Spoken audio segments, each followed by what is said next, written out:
Assalamualaikum sahabat sejuta kisah. Selamat datang penonton baru dan penonton setia.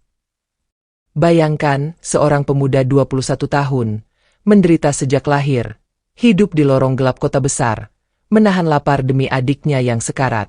Malam itu hujan mengguyur deras, gerobaknya terbalik, dan di tengah sampah yang berserakan, ia menemukan tas mahal berisi puluhan juta dan dokumen rahasia. Dengan tangan gemetar dan mata penuh air, ia memandang tas itu, antara iman dan lapar, antara kejujuran atau kesempatan terakhir. Namun keputusan yang ia buat malam itu, mengguncang takdir, membuka pintu yang tak pernah ia bayangkan. Jangan berpaling, karena akhir kisah ini tak akan bisa kau tebak. Namun sebelumnya, bagi yang beragama Islam saya sarankan untuk menuliskan sholawat Nabi Muhammad, agar kelak sholawat ini menjadi saksi untuk mendapat syafaat di akhirat. Like dan subscribe ke channel ini sangat membantu menyebarkan dakwah Islam dan menjadi amal jariah. Di sudut kota Jakarta yang penuh asap dan bising klakson, seorang pemuda bertubuh kurus mendorong gerobak kecil yang bunyinya berdecit menyayat. Namanya Raka, 21 tahun. Hidupnya hanyalah serakan sampah dan debu. Kaos lusuh menempel di kulit legamnya yang mengelupas terbakar matahari. Di atas gerobaknya terbaring seorang anak kecil. Adiknya, Laras, usia 9 tahun. Tubuhnya lemah dan sesak nafasnya terdengar dari kejauhan. Raka menghela napas panjang, bukan karena lelah, tapi karena detak waktu yang terus berjalan tanpa memberikan harapan. Laras menggigil meski siang masih panas. Tangan kecilnya menggenggam botol bekas yang dijadikan tempat air. Raka menunduk, membisik, "Dik, tahan ya. Abang janji cari karung plastik lagi. Kita beli obat nanti sore." Laras mencoba mengangguk tapi kepalanya justru jatuh ke samping, membuat dada Raka terasa remuk. Di balik tumpukan kardus, Raka memungut kaleng-kaleng penyok. Kadang tangannya berdarah karena pecahan beling. Tapi ia tetap lanjut.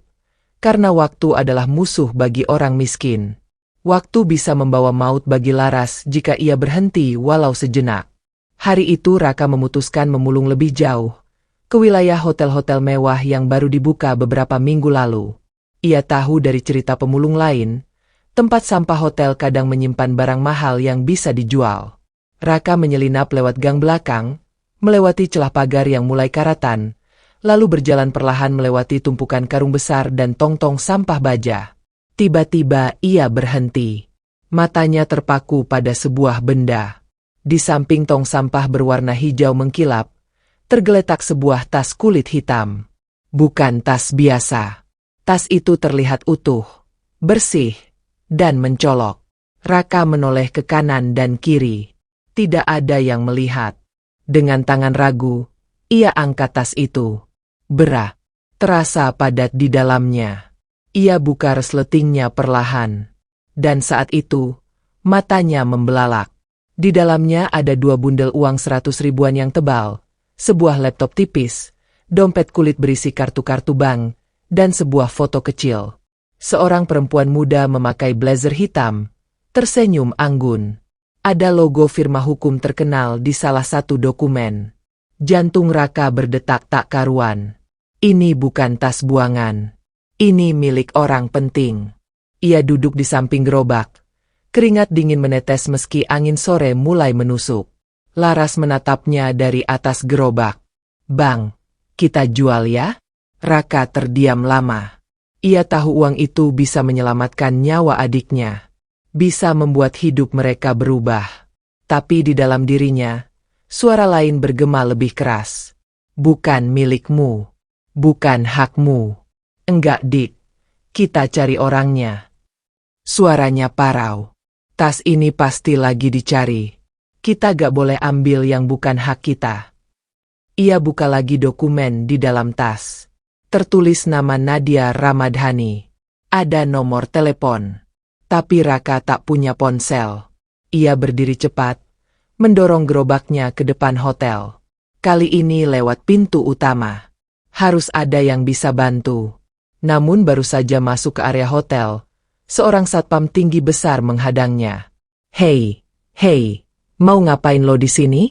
Ini bukan tempat lo," bentak satpam itu. Raka mengangkat tas itu. Tangannya gemetar. Saya nemu tas ini.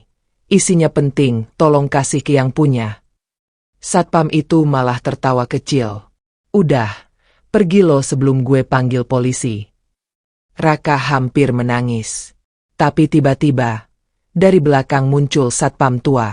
Wajahnya ramah, tubuhnya agak bungkuk. Biar saya lihat, katanya pelan. Satpam tua itu membuka tasnya, memeriksa isinya. Matanya terbelalak. Lalu ia tatap Raka dengan serius. Kamu nemu ini di mana?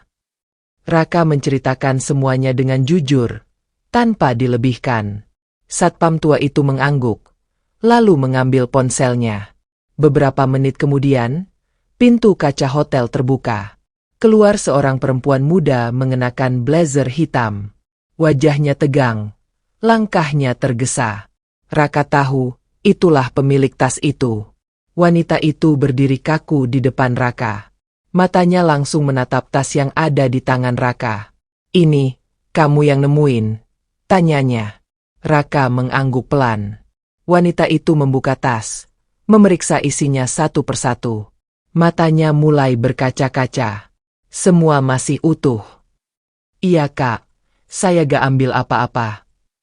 Wanita itu terdiam lama. Lalu ia menatap Raka dalam-dalam. Tas ini bukan cuma soal uang. Ini tentang harapan, dan kamu baru saja menyelamatkannya. Air mata mulai mengalir dari wajah perempuan itu. Namun Raka hanya berdiri diam. Masih ada hal lain di kepalanya, Laras, adiknya yang masih menunggu di atas gerobak, yang belum dapat obat, yang makin lemah dari menit ke menit. Tapi saat wanita itu menawarkan segepok uang, Raka justru mundur. Maaf, saya gak bisa terima, saya cuma mau adik saya sembuh. Wanita itu mengangguk pelan. Lalu tanpa banyak kata, ia mengeluarkan ponsel dan berkata, tunjukin di mana adikmu sekarang juga. Dan dari situlah, hidup Raka mulai bergeser dari garis yang selama ini ia pikir mustahil untuk dilewati. Jalan sempit menuju pemukiman liar di bantaran kali terasa makin panjang ketika Raka mendorong gerobaknya dengan langkah terburu. Nadia, wanita yang tadi menerima tasnya, kini berjalan di sampingnya, menahan napas di antara kejut dan cemas. Blazer hitam yang ia kenakan basah oleh keringat meski sore sudah turun. Sepatu hak tingginya terperosok beberapa kali ke genangan air selokan, tapi Nadia tak mengeluh sedikit pun. Raka hanya sesekali menoleh ke belakang, memastikan bahwa wanita itu masih mengikutinya. Maaf ya, Kak, tempatnya becek. Gumamnya lirih. Nadia hanya mengangguk. Gak apa, tunjukin aja jalannya. Beberapa menit kemudian, mereka melewati lapak-lapak warung darurat, susunan rumah kayu setengah roboh, dan deretan karung goni berisi sampah. Anak-anak kecil berlarian tanpa alas kaki, sebagian bertelanjang dada. Aroma gorengan tengik, sabun cuci bekas, dan udara dari kali yang menghitam jadi satu dalam satu tarikan napas. Akhirnya Raka berhenti di depan satu bilik kayu berdinding triplek dan seng bekas. Tirai plastik sobek menggantung sebagai pintu. Ia menyingkapnya pelan. Di dalam, Laras masih terbaring di atas tikar tipis. Tubuhnya gemetar, wajahnya pucat keabu-abuan. Laras, bisik Raka, cepat-cepat berlutut. Nadia tak bisa berkata-kata. Ia hanya menatap tubuh kecil itu dengan mata berkaca. Ia lalu berjongkok di sisi Laras, menyentuh dahi gadis kecil itu. Panas. Sangat panas. Nafasnya sesak. Ini harus dibawa ke klinik sekarang juga. Suaranya berubah serius. Raka terpaku. Tapi saya... Nadia mengangkat tubuh Laras tanpa menunggu jawaban. Tubuh itu terasa ringan seperti kapas. Sejenak Raka hanya berdiri, bingung, tapi kemudian ia mengikuti langkah Nadia tanpa banyak bicara. Mereka keluar dari gang, menuju jalan besar. Mobil Nadia masih terparkir di depan hotel. Saat melihat wanita itu datang menggendong anak kecil dengan wajah panik, beberapa orang memandang heran. Tapi Nadia tak peduli. Dalam waktu singkat, mobil melaju menuju klinik kecil milik Dr. Aziz, seorang dokter tua yang dikenal warga miskin karena murah hatinya. Di sepanjang jalan, Laras mulai menggeliat di pangkuan Nadia, sesekali batu keras. "Raka, aku dingin," bisik Laras. Raka menggenggam tangan adiknya dari jok belakang. "Tahan ya, Dik, kita bentar lagi sampai." Nadia melirik kaca spion, melihat wajah Raka yang pucat, matanya merah. Ada luka-luka kecil di dahinya, mungkin baru saja terkena seng atau beling dari tempat pemulung. Tapi di balik itu, Nadia melihat sesuatu yang tak ia temukan di banyak laki-laki seusia Raka. Keberanian dan cinta. Beberapa menit kemudian, mobil berhenti di depan sebuah bangunan tua bercat putih dengan papan nama kayu, Klinik Aziz. Tanpa basa-basi, Nadia melompat keluar, membuka pintu belakang, dan segera membawa Laras masuk ke dalam. Dokter Aziz, pria tua berambut putih dengan wajah lembut, segera menangani Laras. Ia menaruh stetoskop di dada kecil itu, memeriksa napas, tekanan darah, lalu menyuruh perawat menyiapkan inhaler dan kompres dingin. Asma kambuh, dan kurang asupan makanan serta ventilasi buruk. "Kalau dibiarkan 2 hari lagi, dia bisa kolaps," ujar dokter itu tenang, tapi cukup membuat dada Raka serasa ditusuk. "Bisa sembuh, Dok?" tanya Raka dengan suara tercekat. "Bisa, tapi harus rutin rawat jalan. Dan pastikan dia tinggal di tempat lebih sehat." Nadia menatap Raka. Dengar itu. Raka mengangguk pelan. Ia duduk di bangku tunggu, tangannya gemetar, mencengkeram lutut. Nadia duduk di sebelahnya, diam sejenak, lalu berkata, "Raka, kamu gak bisa terus hidup begini. Laras butuh tempat yang bersih. Kamu butuh kesempatan. Dan saya mau bantu." Raka menoleh cepat. "Kenapa?" Nadia menghela napas. "Karena dulu, saya pernah ada di posisi kamu.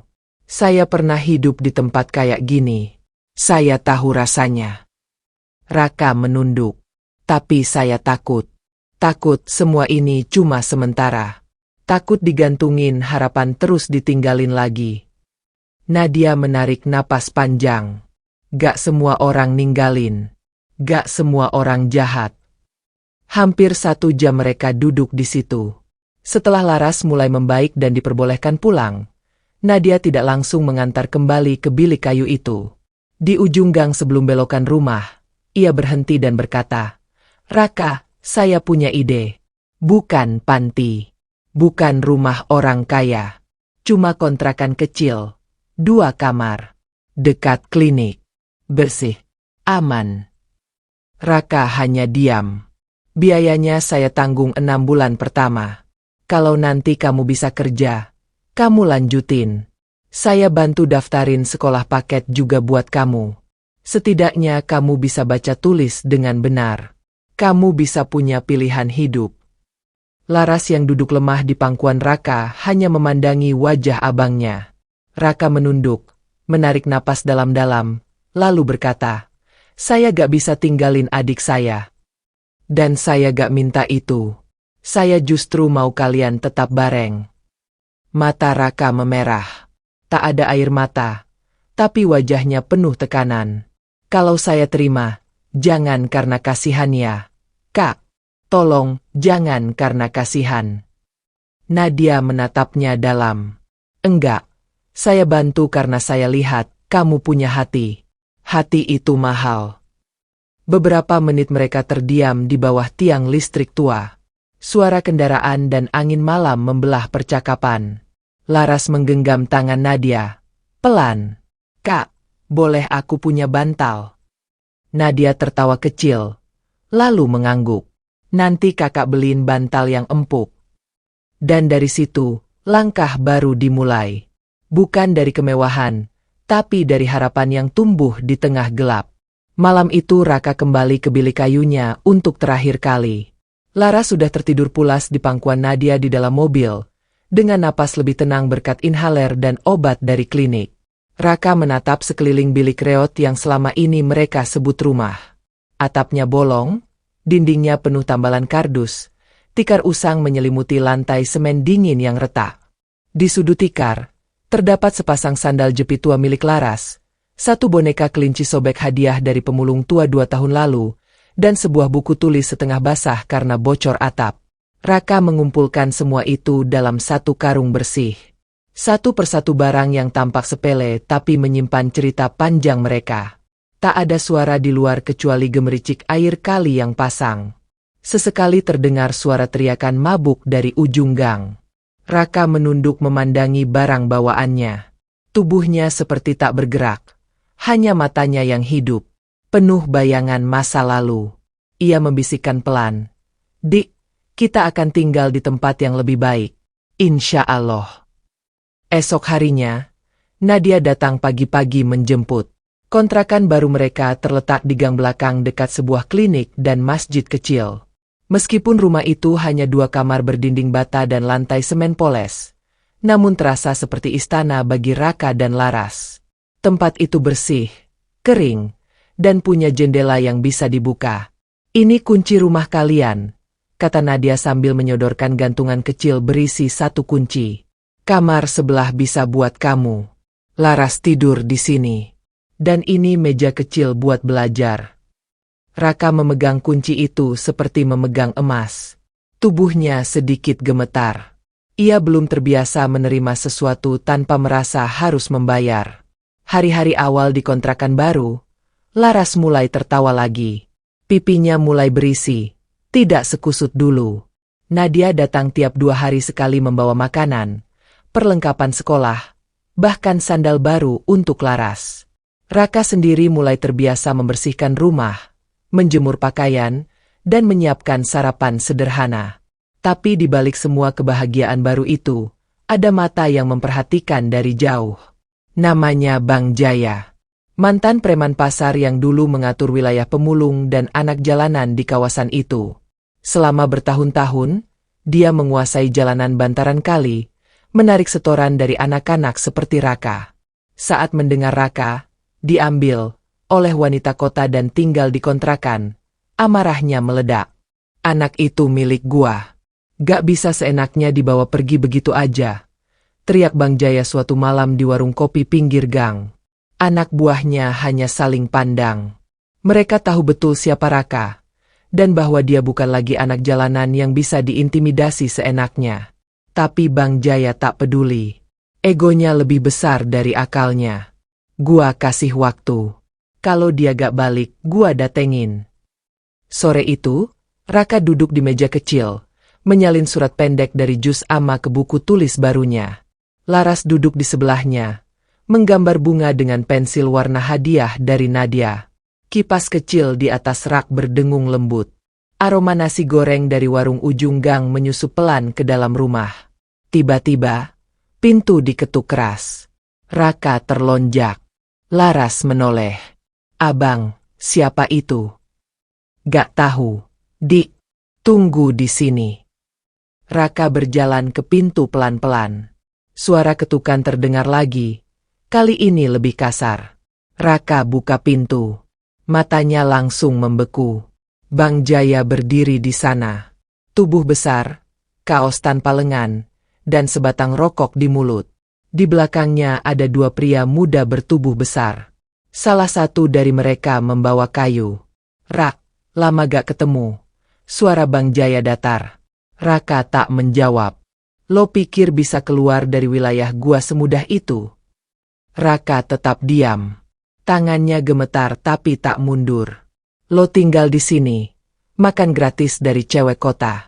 Lo lupa siapa yang ngajarin lo mulung dulu?" "Gue gak lupa. Justru karena itu gue tahu itu bukan hidup yang layak," jawab Raka. Suaranya berat tapi tegas. Bang Jaya menyeringai. "Hidup layak dari cewek sok suci kayak dia? Hah, lo pikir dia beneran peduli? Tunggu aja saat lo gak berguna lagi. Dia tinggalin lo.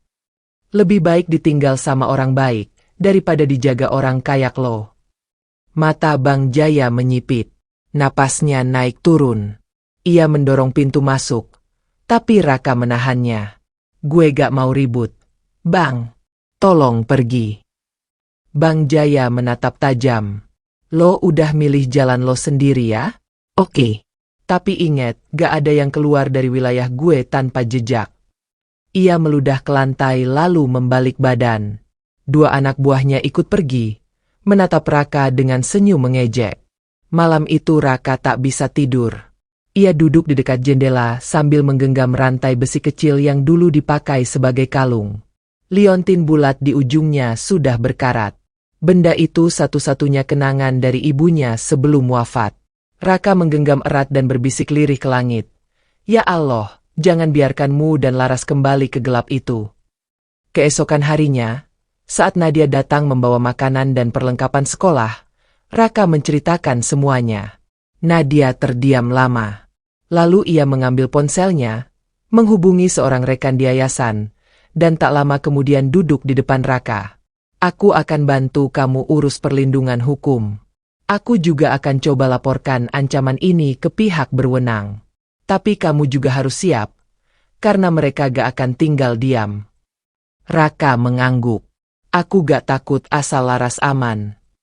Nadia menatapnya dengan kagum. Kamu bukan cuma anak kuat, tapi juga anak yang layak punya masa depan.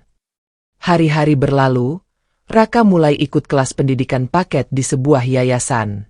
Setiap pagi ia berangkat dengan semangat, meninggalkan Laras yang kini sudah bisa tertawa tanpa batuk panjang. Mereka mulai hidup, bukan sekadar bertahan. Tapi ancaman Bang Jaya tidak berakhir di situ. 2 minggu setelah pertemuan mereka, kontrakan Raka dilempari batu malam-malam. Kaca jendela pecah.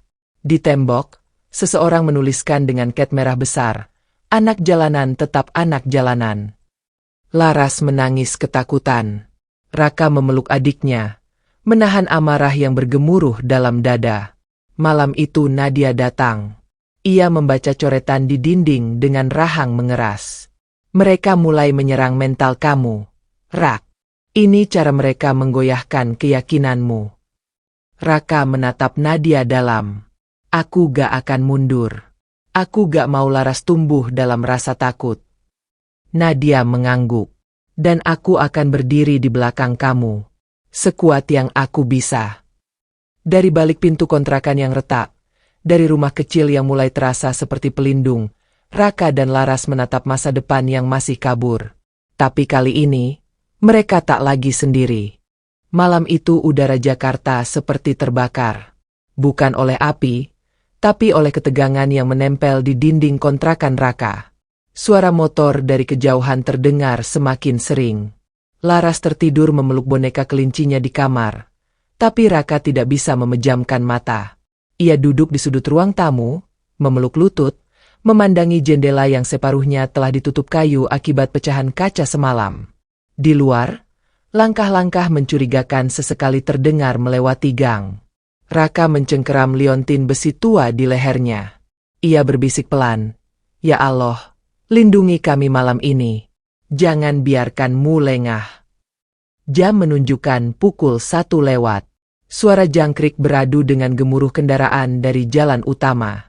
Tiba-tiba, tok, tok, tok, pintu diketuk pelan. Bukan satu kali, tapi berkali-kali. Suara itu seperti menyusup masuk ke tulang belakang. Raka langsung berdiri, tubuhnya kaku. Ia berjalan perlahan menuju pintu dan mengintip dari celah jendela samping. Ada 3 pria berdiri di luar. 2 di antaranya membawa kayu panjang. 1 lainnya memegang senter dan menyorot ke arah dalam kontrakan. Wajah mereka asing. Bukan Bang Jaya, tapi anak buahnya. Pasti. "Raka, buka pintunya sekarang." Suara kasar dan keras menggema. Raka segera mematikan lampu dalam ruangan. Ia berlari ke kamar, memeluk Laras yang mulai menggeliat karena suara gaduh. "Abang, kenapa?" bisik Laras.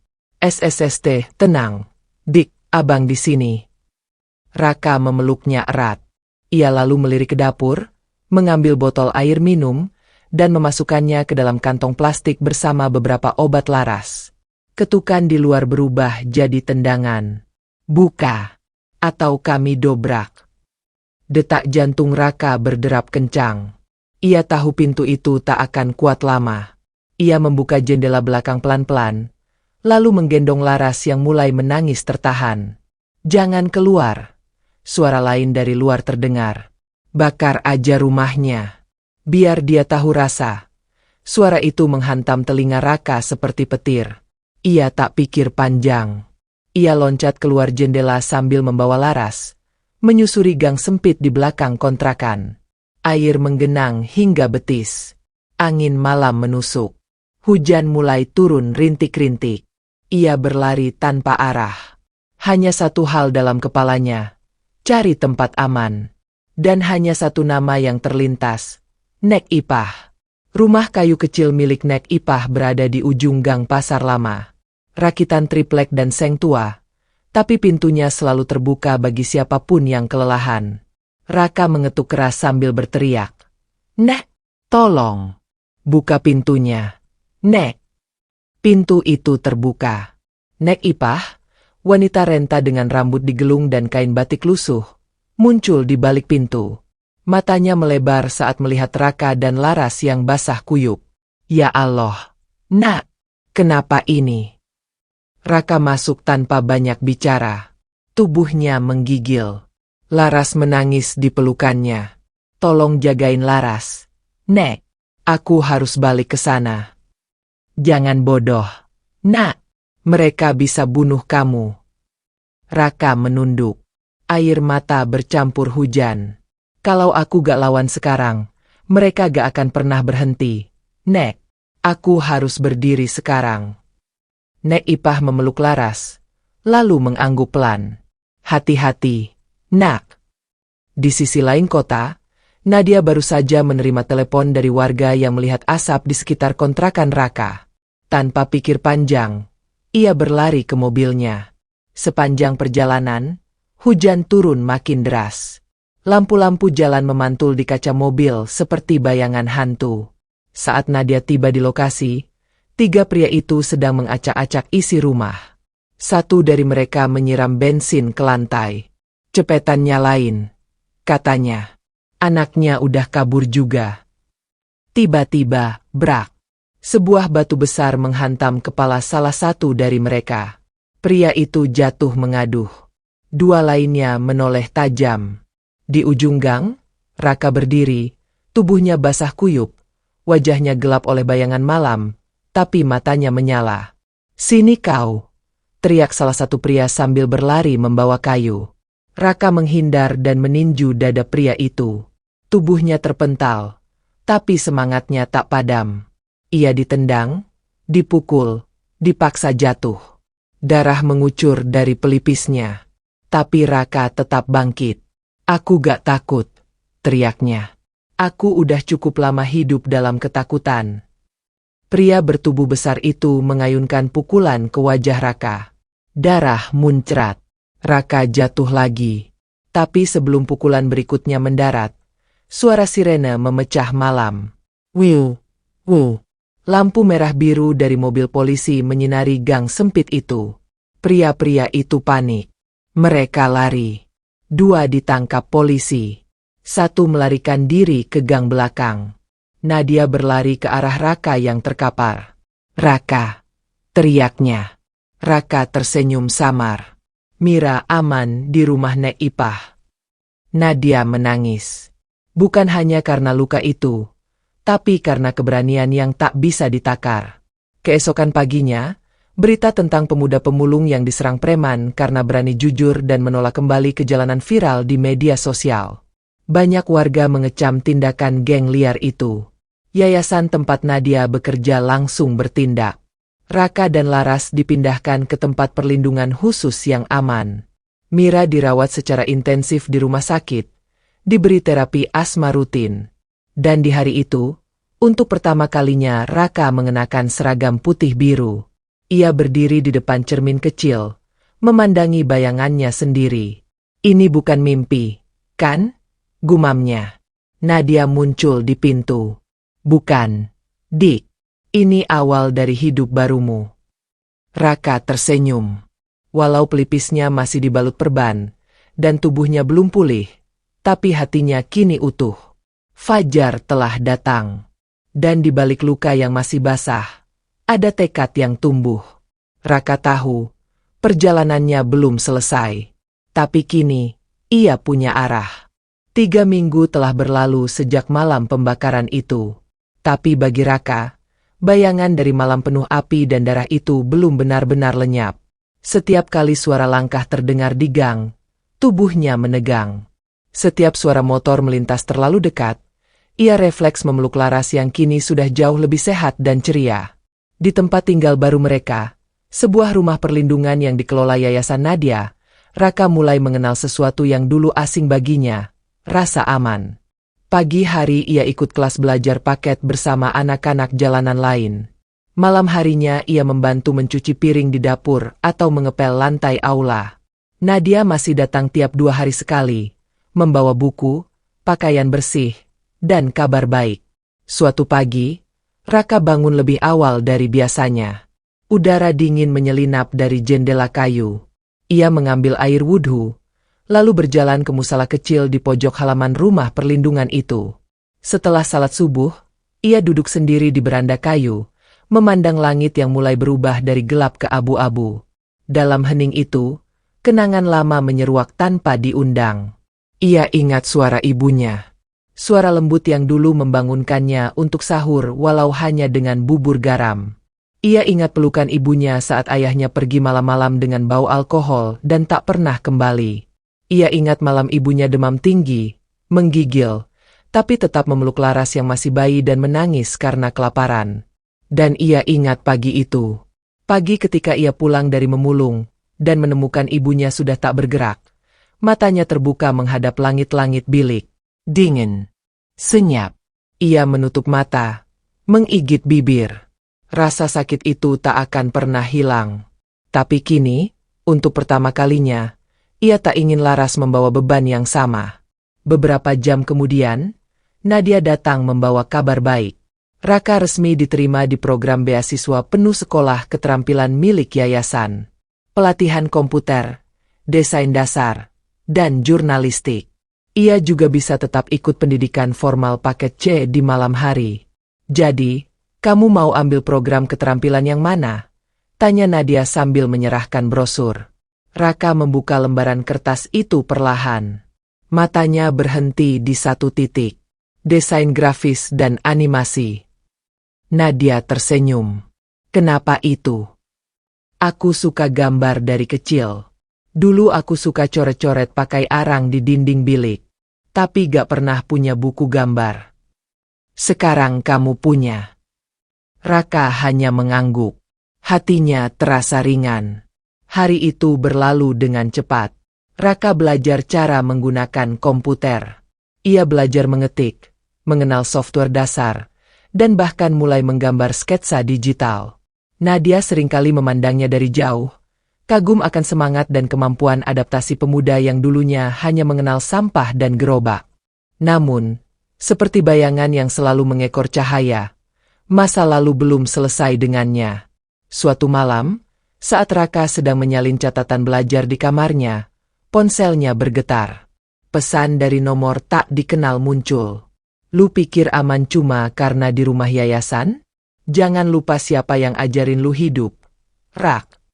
Tangan Raka langsung gemetar. Ia berdiri, menoleh ke jendela. Di luar hanya gelap dan suara serangga. Tapi dadanya terasa sesak. Keesokan harinya, ia menunjukkan pesan itu pada Nadia. Nadia langsung menghubungi pihak yayasan. Sistem keamanan diperketat. Penjaga malam ditambah.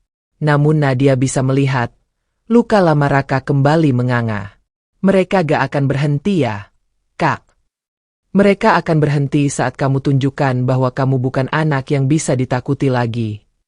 Raka mengangguk. Sorot matanya lebih tajam. Seminggu kemudian, Raka dan Laras mendapat kunjungan tak terduga. Nek Ipah datang bersama seorang pria tua di kursi roda. Rambutnya putih semua. Matanya sayu. Namun saat bertemu pandang dengan Raka, bola mata itu membesar. Nadia memperkenalkan pria itu, tapi Raka langsung tahu. Ia berdiri, tubuhnya kaku. Laras mendekap erat di belakangnya. Itu, ayah. Ayah yang dulu pergi saat Laras masih dalam kandungan. Yang tak pernah kembali. Yang dulu memukul ibu mereka. Yang meninggalkan luka. Pria itu menunduk. Tangannya gemetar. Maafkan ayah, nak. Raka menahan napas. Nadia memegang bahunya. Kamu gak harus ngomong sekarang. Tapi Raka berjalan pelan mendekat. Ia berdiri di hadapan ayahnya. Menatap wajah tua itu dalam-dalam. Rasa marah, kecewa, dan rindu bercampur dalam dadanya. Aku gak bisa lupa semua luka yang kau tinggalkan. Tapi aku juga gak mau hidup selamanya dalam dendam. Pria tua itu menangis. Air matanya menetes ke tangannya yang gemetar. Kalau masih ada waktu, bahagiakan Laras. Doakan aku. Dan buktikan kalau ayah pun bisa berubah. Hari-hari berlalu. Raka semakin fokus belajar. Laras semakin ceria. Dan di pojok rumah perlindungan itu, sebuah rak baru dipasang. Berisi hasil karya desain Raka. Poster sederhana tentang kejujuran, tentang keberanian, tentang mimpi. Satu dari sekian desain itu menggambarkan tangan kecil seorang anak memungut tas dari tumpukan sampah. Di atasnya tertulis pelan. Kejujuran bukan milik orang kaya, tapi milik orang yang menolak menyerah.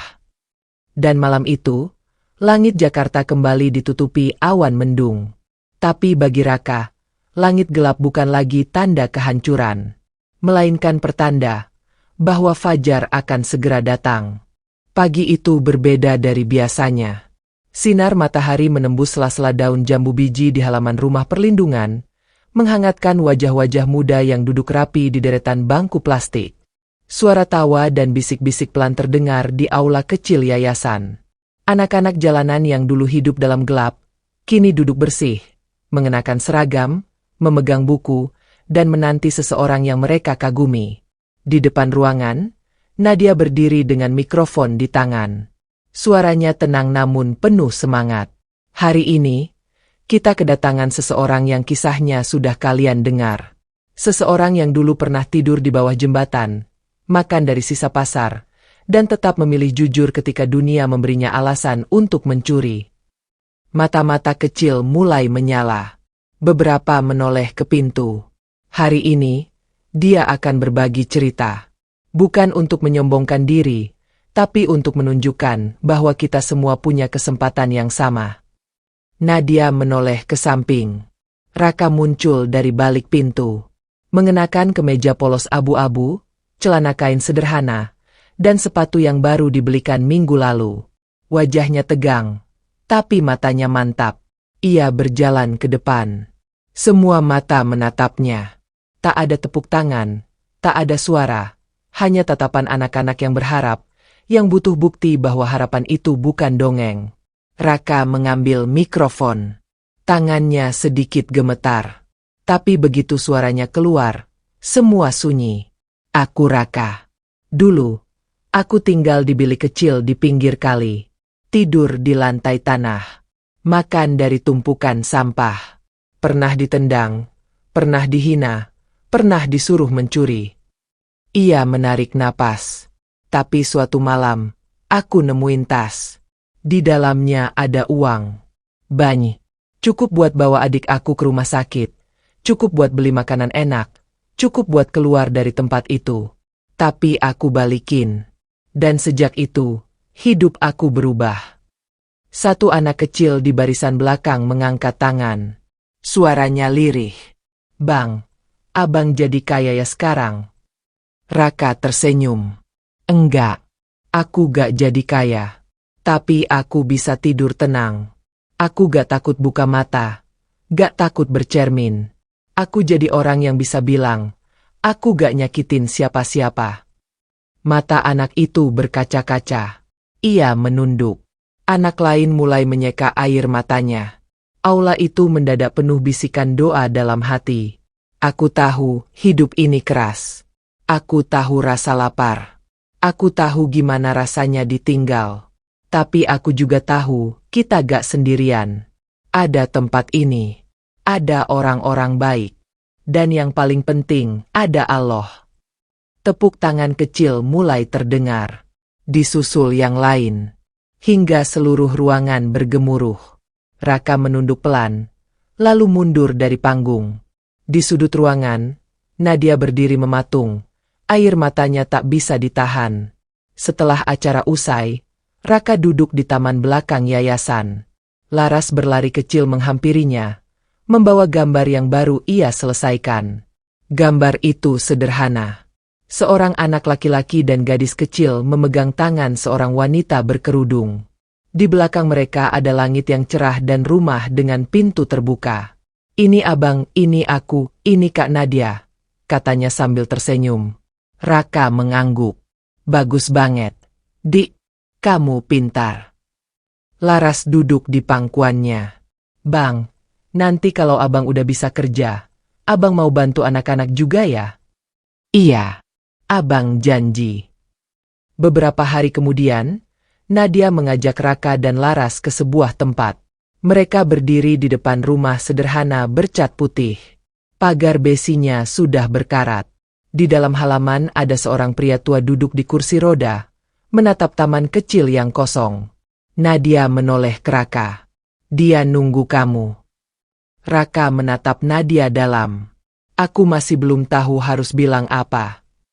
"Bilang apa yang ada di hati kamu. Gak usah lebih. Gak usah kurang." Mereka melangkah masuk. Pria tua itu menoleh. Matanya sempat kosong, lalu melebar perlahan. "Raka." Suara itu gemetar, seperti mengalir dari dasar perasaan yang tak punya dasar lagi. Raka berdiri di depannya. Laras menggenggam tangan abangnya erat. "Aku anak yang kamu tinggalkan waktu aku kecil. Aku gak minta kamu balas apa-apa. Aku cuma mau bilang, aku gak hidup dalam benci." Pria tua itu menangis. Tangannya gemetar saat mencoba menyentuh Raka. Tapi Raka hanya mengangguk pelan. "Kalau masih ada waktu, bahagiakan Laras. Doakan aku. Dan kalau bisa, buktikan kalau kamu pun bisa berubah." Tak ada pelukan. Tak ada kata maaf panjang. Hanya tatapan yang dalam, dan pintu maaf yang pelan-pelan terbuka. Waktu terus berjalan. Raka mulai mengajar anak-anak lain menggambar dan membuat poster. Di ruang belakang yayasan, dibuka kelas kecil bernama Ruang Impian. Anak-anak belajar menulis, mendesain, dan berbicara di depan umum. Raka menjadi sosok yang dihormati. Bukan karena masa lalunya, tapi karena keberaniannya menghadapi masa depan. Laras mulai suka menggambar. Setiap minggu, ia menggantungkan gambar barunya di dinding kamar mereka. Nadia tetap datang, diam-diam, seperti pelindung yang selalu mengawasi dari bayang. Dan di suatu pagi yang cerah, Raka duduk di beranda dengan buku kecil di tangannya. Ia menulis, "Aku dulu kira keajaiban datang dari langit. Ternyata keajaiban datang saat kita jujur. Saat kita gak balas keburukan dengan dendam. Dan saat kita percaya bahwa satu langkah kecil dalam kebaikan bisa mengubah seluruh jalan hidup." Laras keluar dari kamar, menyambut pagi dengan senyum cerah. "Bang, hari ini abang ngajar lagi." Raka tersenyum. "Iya. Ayo kita sarapan dulu."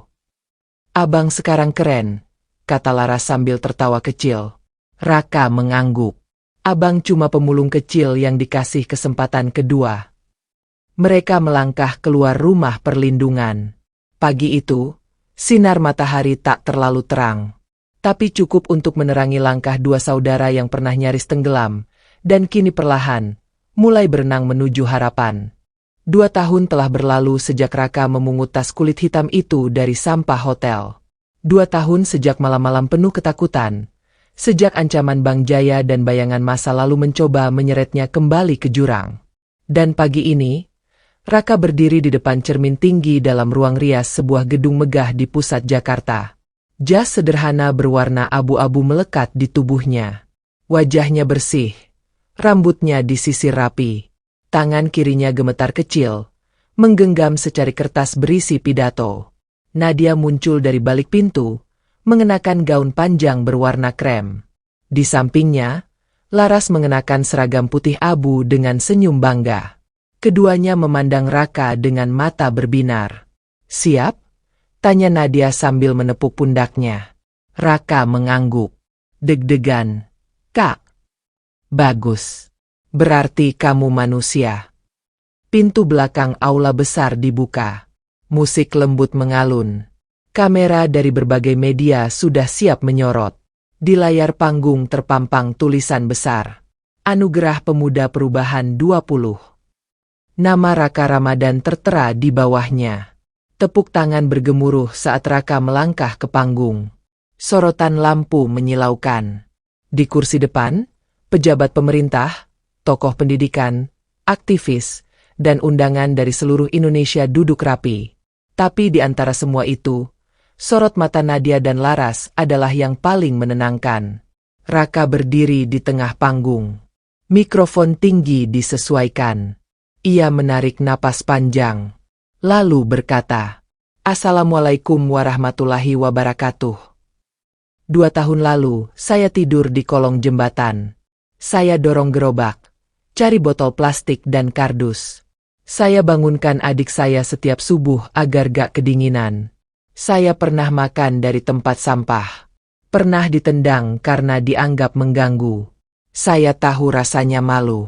Saya tahu rasanya lapar. Saya tahu rasanya ditinggal." Ruangan hening.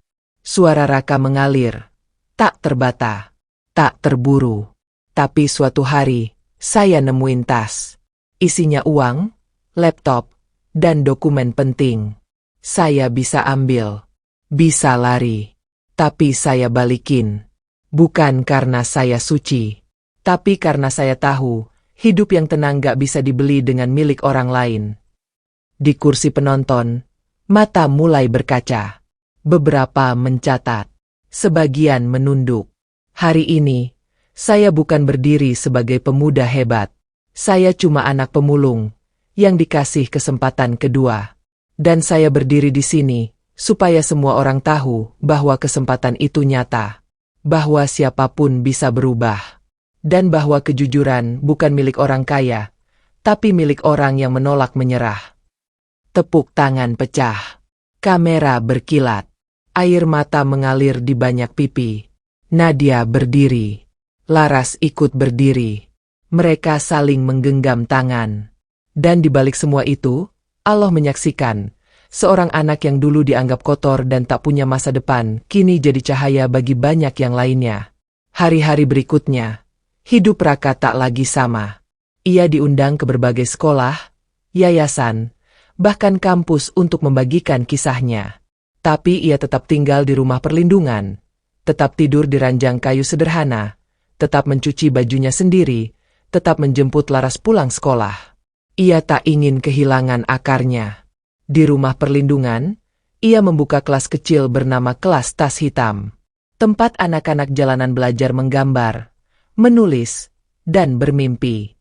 Setiap anak yang masuk kelas itu akan duduk di kursi bekas, dengan papan tulis yang sudah retak di pinggirnya.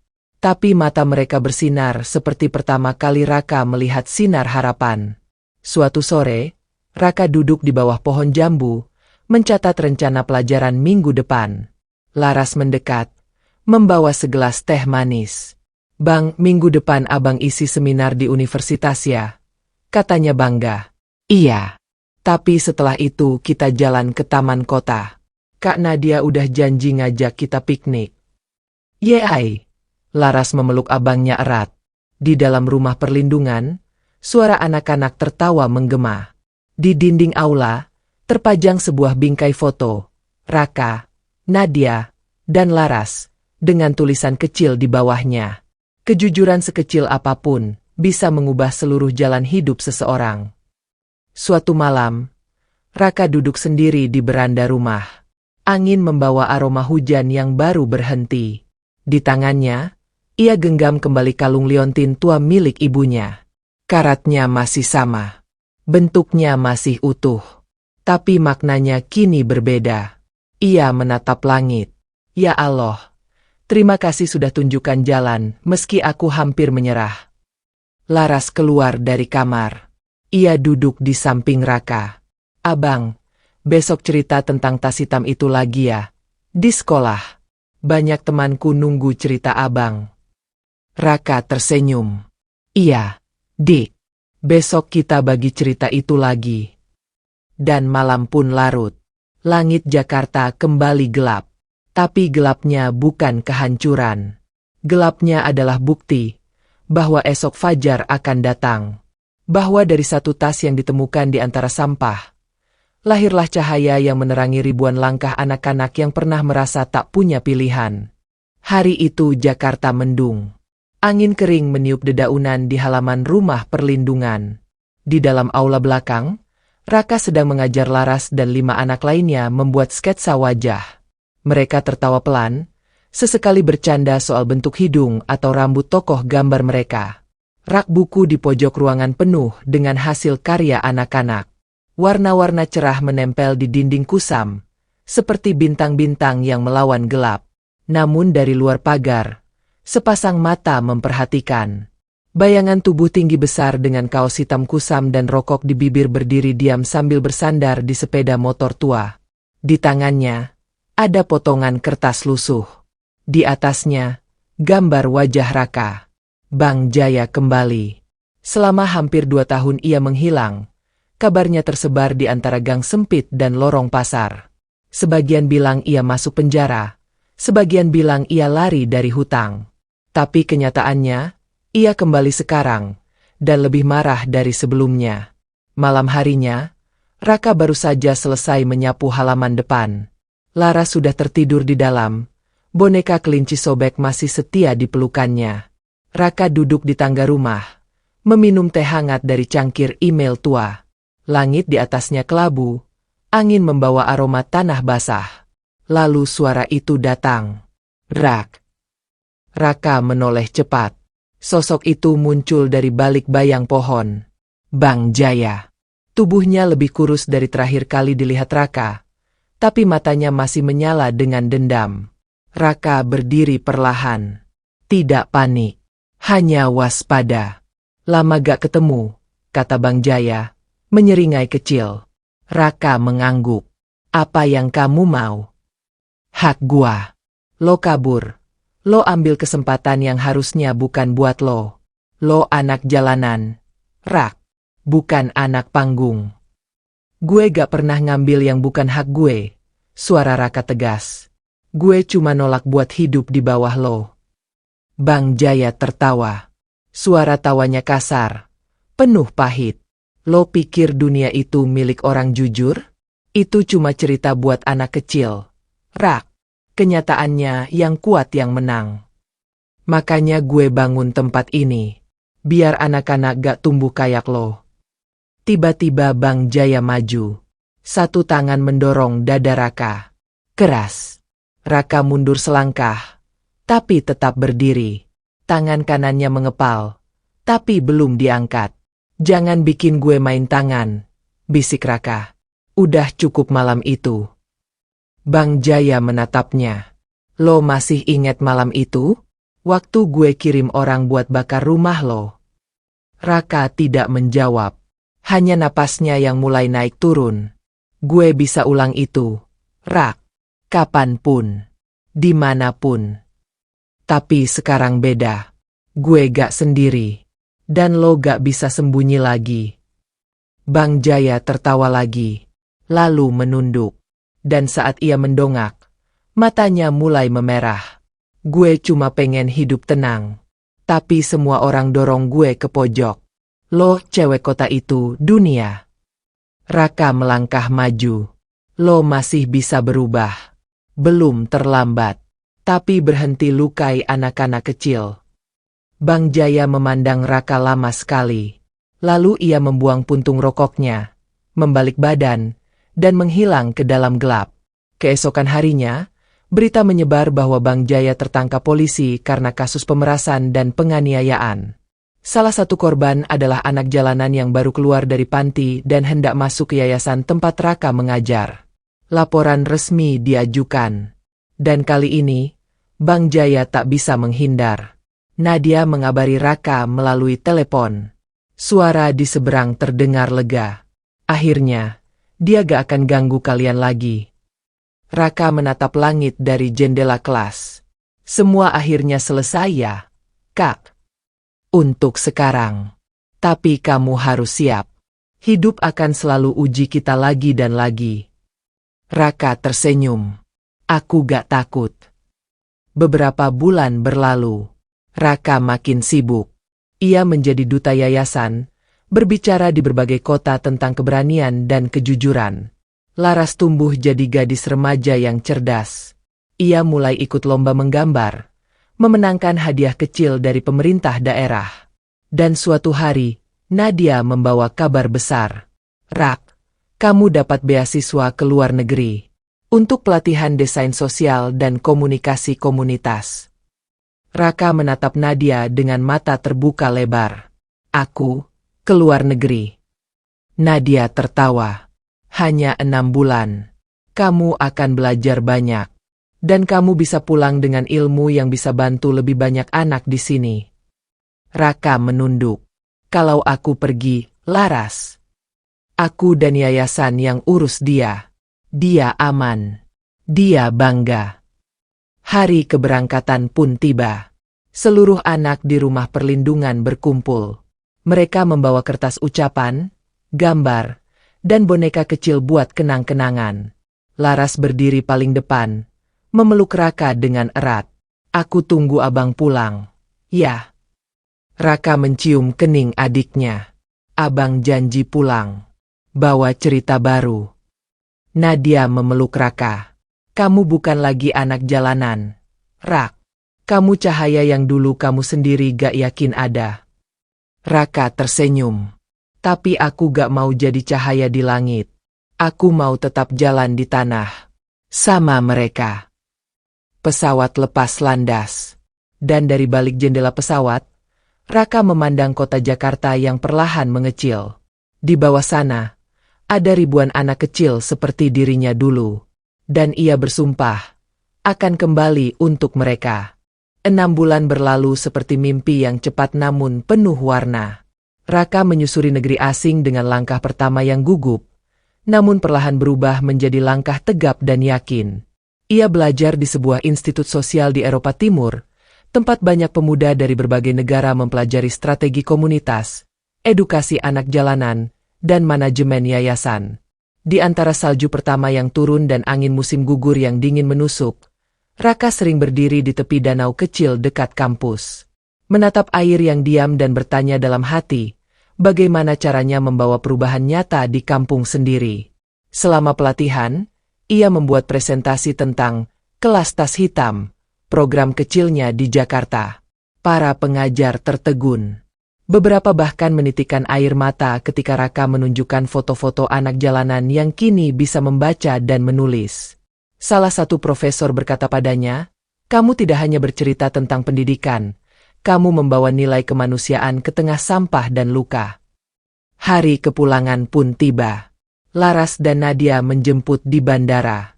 Begitu melihat wajah abangnya, Laras berlari dan memeluk erat, tidak peduli pada pandangan orang lain.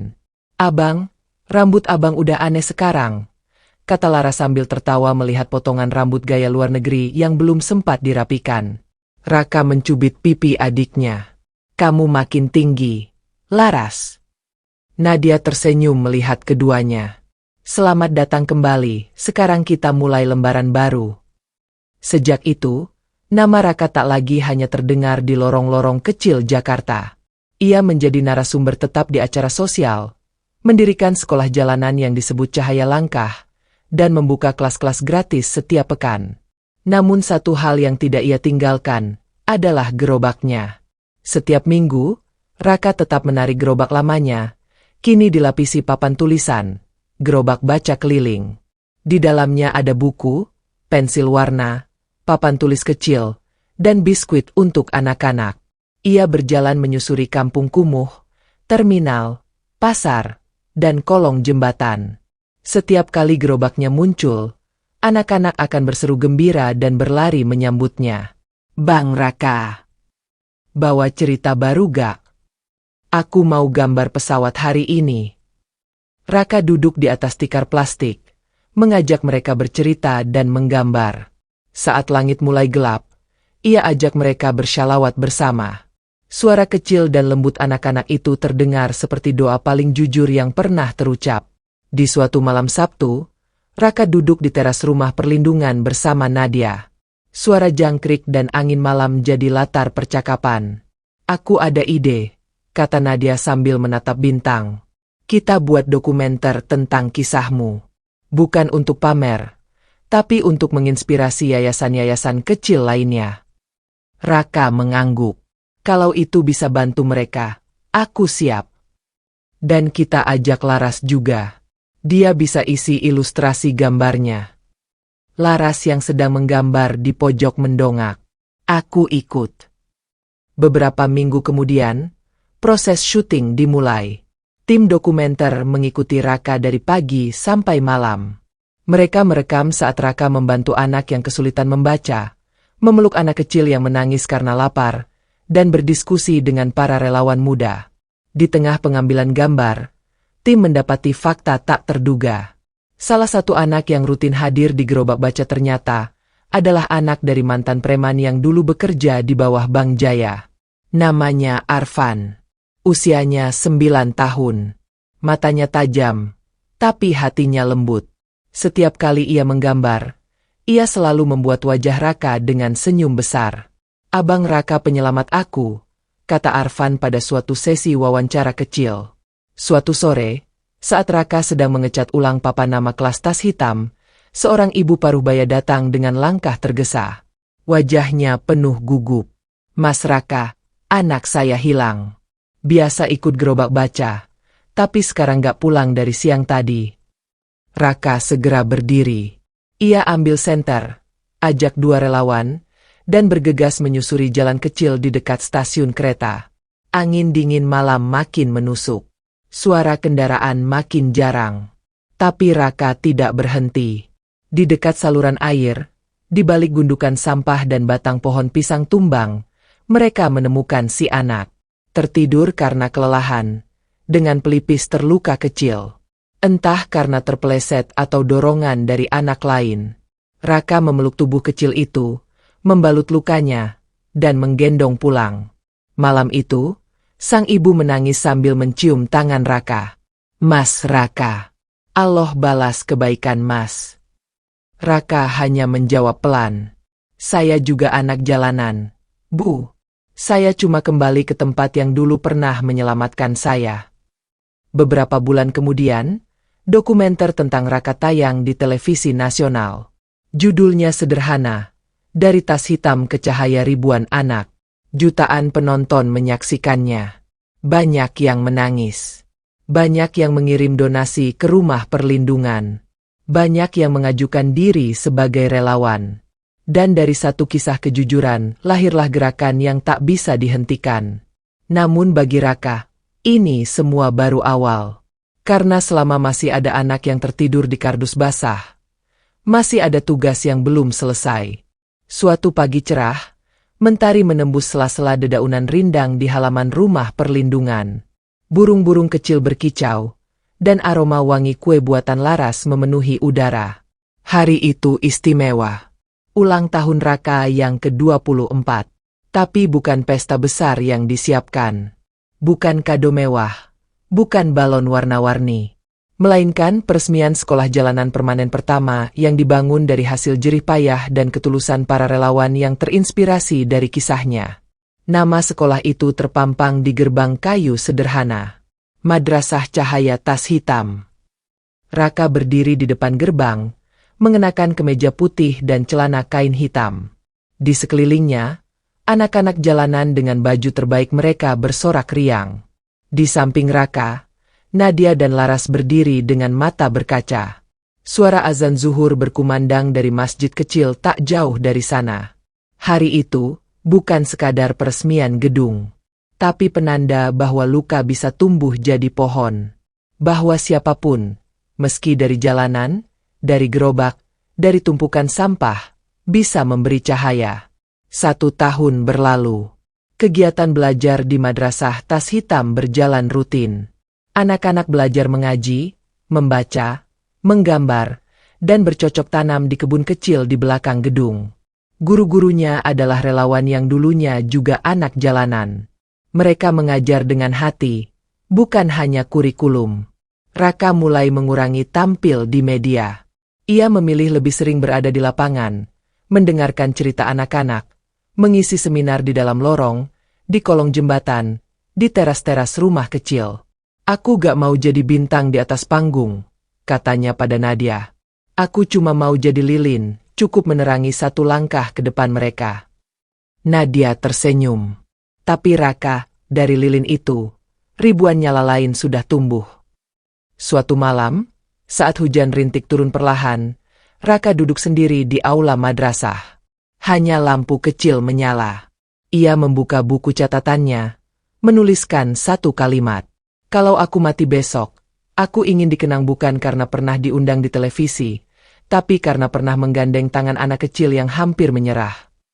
Laras masuk membawa 2 cangkir teh. "Bang, malam ini aku mimpiin ibu."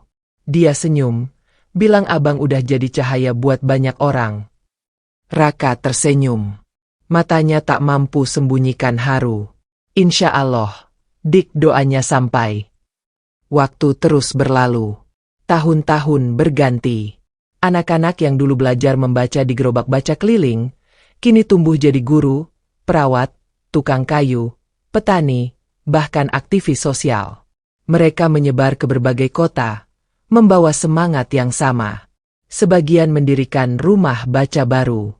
Sebagian membuka dapur umum. Semua berakar dari satu cerita. Cerita tentang pemuda pemulung 21 tahun yang menemukan tas hitam dan memilih jujur ketika tak ada yang melihat. Suatu siang di tahun ke-10 sejak hari itu, rak buku di perpustakaan madrasah hampir penuh. Laras, kini seorang guru seni, sedang menata buku saat seorang anak kecil bertanya padanya, "Bu Laras, siapa sih yang bikin sekolah ini dulu?" Laras berhenti sejenak. Matanya menatap lukisan di dinding aula. Lukisan seorang pemuda dengan gerobak, membawa buku dan anak-anak kecil di sekelilingnya. Di bawah lukisan itu tertulis, "Dari tas hitam, kami belajar bahwa kebaikan bukan tentang besar atau kecil, tapi tentang keberanian untuk tetap jujur meski dunia gelap." Laras menoleh, tersenyum pada anak itu. "Dia kakak aku. Namanya Raka." "Sekarang di mana?" Laras menatap langit-langit. Dia sedang terus berjalan. Tapi langkahnya tetap ada di sini, di hati setiap anak yang gak menyerah. Anak itu mengangguk, lalu kembali duduk dan mulai menggambar. Gambar itu sederhana. Seorang anak kecil, sebuah gerobak, dan satu tas hitam. Dan seperti itulah, legenda itu tetap hidup. Bukan di televisi, bukan di buku sejarah, tapi di tangan-tangan kecil yang menolak menyerah. Di langkah-langkah yang tetap jujur, walau dunia mencoba menekan. Di hati-hati yang percaya bahwa satu kejujuran kecil bisa mengubah segalanya. Karena kebaikan, seperti tas hitam itu, seringkali datang tanpa kita minta. Tapi ketika kita memilih dengan hati yang bersih, Allah pasti membalas dengan cara yang tak pernah kita duga.